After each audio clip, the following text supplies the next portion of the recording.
El fantasma de la fábrica. Todo esto lo tengo muy presente a pesar de que me pasó hace mucho tiempo. Yo creo que tenía unos 8 o 9 años. En ese momento no entendía por qué la gente se asustaba cuando le contaba esta historia. Mi mamá me pidió que dejara de hacerlo.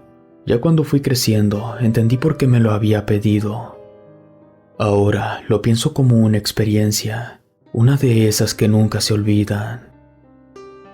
Mi mamá trabajaba en ese entonces de costurera en una fábrica de tenis que estaba por el Palacio de los Deportes, aquí en la Ciudad de México. Le tocaba el turno de la tarde, y cuando había mucho trabajo, don Mario, que era el encargado, le pedía que se quedara unas horas más.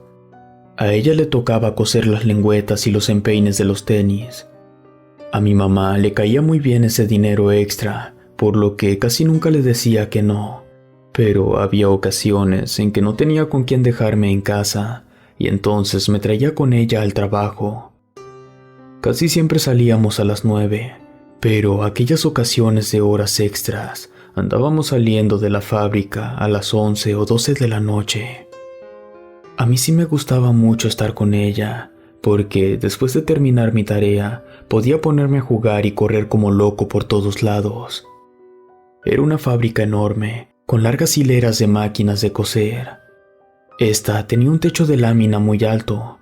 Por la entrada había 2 cuartos que parecían oficinas, y hasta el fondo de todas las máquinas de coser, pasando el área de cortado, había un agujero muy grande y hondo en el piso, en donde echaban toda la despedacería de las telas que ya no se ocupaban.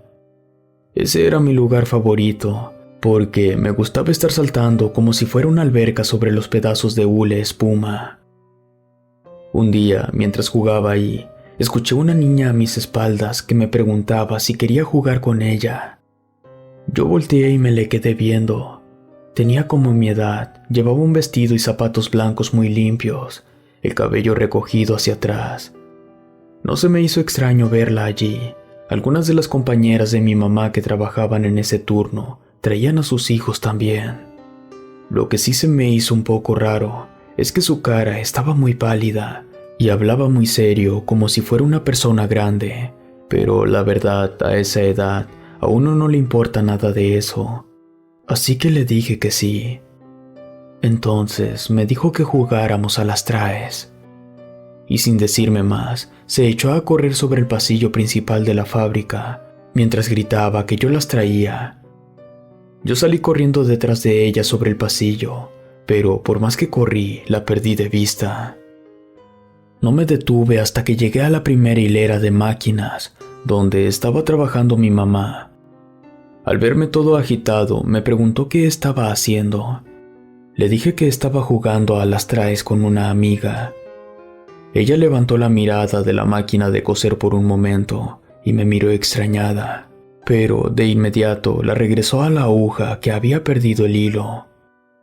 Tiempo después, entendí por qué me miró así, ya que éramos los únicos que estábamos en ese momento en la fábrica, porque ninguna de sus compañeras se había quedado horas extras. Entonces yo me regresé por el pasillo. Mi mamá me alcanzó a gritar que ya mero nos íbamos. No le hice mucho caso, y mientras caminaba, revisaba cada hilera de máquinas buscando a la niña. Pensé que ya se había ido. Me di vuelta, dispuesto a regresarme con mi mamá, pero fue entonces cuando escuché de nuevo su voz detrás de mí. Me espantó, volteé lo más rápido que pude, y allí estaba la niña hasta el fondo del pasillo en donde había estado jugando. Yo me quedé todo confundido. ¿Cómo le había hecho para regresar tan rápido por el mismo pasillo sin que yo la viera? Y entonces volvió a decirme, las traes, con esa cara seria. Yo empecé a correr de regreso sobre el pasillo lo más rápido que podía hacia ella, sin dejar de verla. Esta vez no me engañaría ni se escaparía. Pero la niña no parecía tener la intención de moverse, solo me miraba fijamente, y cuando ya estaba muy cerca, me aventé sobre ella para agarrarla. Al estirar mi brazo para tocarla, fue como si la atravesara y me fui a caer de panza sobre el piso. Me levanté muy rápido, la niña comenzó a caminar hacia mí con pasos muy lentos. Yo comencé a arrastrarme hacia atrás aterrado. Ella solo repetía, «Las traes». Pero su voz sonaba muy gruesa y su cara parecía muy enojada, como si fuera a explotar en cualquier momento. Entonces me levanté y empecé a gritarle desesperado a mi mamá, pero como iba de espaldas, no me di cuenta que la tapadera de la cisterna estaba abierta. Di un paso y me caí dentro. El agua estaba helada. Yo no sabía nadar y empecé a patalear para tratar de empujarme hacia arriba. Al querer agarrarme del marco de la tapa, no pude. Allí estaba ella. Podía ver sus zapatos blancos en la orilla. Yo tragaba mucha agua y no podía respirar. Aterrado, sentí como me hundía lentamente. Bajo el agua, alcancé a ver todavía la silueta deformada de la niña. En ese momento perdí el conocimiento.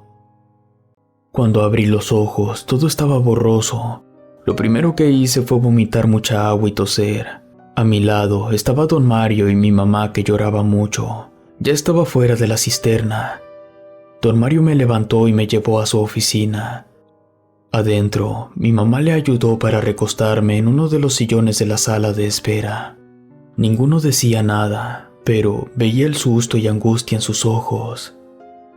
Mi mamá se sentó a mi lado y me abrazó, mientras don Mario buscaba algo en uno de sus anaqueles, hasta que por fin agarró un pedazo de tela grande y se lo dio a mi mamá para que me secara. Después se sentó en su escritorio, agarró uno de sus teléfonos y empezó a marcarle al médico de la fábrica. Mi mamá me enderezó sobre el sillón para quitarme la playera y el pantalón mojados y secarme bien con el pedazo de tela. Después me envolvió en ella mientras exprimía bien mi ropa. Don Mario salió un par de veces de la oficina. En una de esas, regresó con otro pantalón y una playera. Se los dio a mi mamá para ponérmelos. En eso sonó el timbre y don Mario salió apresurado a abrir. Mi mamá me cargó y me puso sobre el escritorio. Fue entonces cuando vi aquella fotografía. Era la niña con la que estaba jugando, la misma que me tiró a la cisterna. Estaba abrazada a don Mario. Mi mamá agarró el portarretrato. No tuve que preguntar. La miró con mucha tristeza y me dijo que era la hija más pequeña de don Mario, que era su adoración, y dejó nuevamente la foto sobre el escritorio. En ese momento entró don Mario con el doctor. Me revisó de pies a cabeza y les dijo que estaba bien, que al parecer no había tragado tanta agua, además que no había otras afectaciones, pero que sería bueno que me llevaran al hospital para una valoración. Apenas se despidió el doctor, don Mario le dijo a mi mamá que sería bueno otra revisión. Me cargó hasta su coche y nos llevó al hospital. A partir de ese día, mi mamá dejó de llevarme a la fábrica.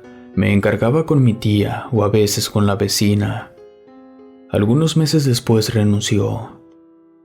En ese momento que pasó todo esto, mi mamá nunca me dijo nada de lo que había pasado ahí, pero ya más grande, en un día que platicamos sobre la fábrica, me comentó que el día de la primera comunión de la hija de don Mario, él había tenido que ir a la fábrica por un asunto pendiente y que su hija se había encaprichado en acompañarlo. Entonces, don Mario se había metido a su oficina y su hija se puso a jugar entre los pasillos de las máquinas de coser, y que al salir a buscarla para regresarse a casa, no la encontraba, que revisó cada rincón, hasta que, finalmente, la encontró ahogada en la misma cisterna en la que me caí. Fue un golpe muy duro para don Mario. Tiempo después se divorció y se dedicó por completo al trabajo.